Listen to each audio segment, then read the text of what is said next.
Emma loves Saturdays. Every Saturday morning, she visits the farmer's market.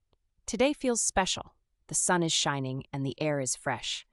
Emma walks down the street with her favorite basket. A funny smell stops her. It is the smell of fresh bread. Emma follows the smell. She sees Mr. Brown, the baker.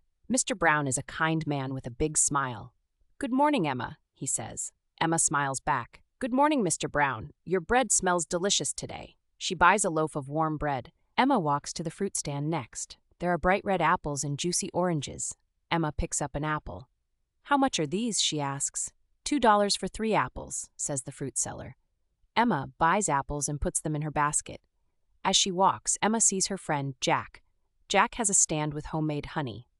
"Hi, Jack. How are you today?" Emma asks. Jack waves and says, "Hello, Emma. I am good. Do you want to try my honey?" Emma tastes a little honey. It is sweet and smooth. She buys a small jar. Emma continues through the market. She hears music.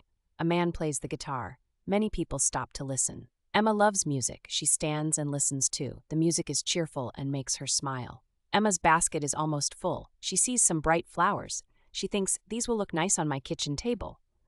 Emma buys a bunch of flowers. Now her basket is full. It is time to go home. Emma feels happy. She waves goodbye to Mr. Brown, Jack, and the man with the guitar.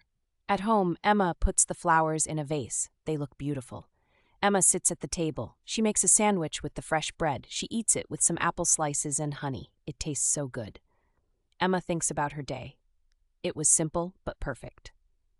Emma loves her Saturdays at the farmer's market. It is her favorite way to start the weekend.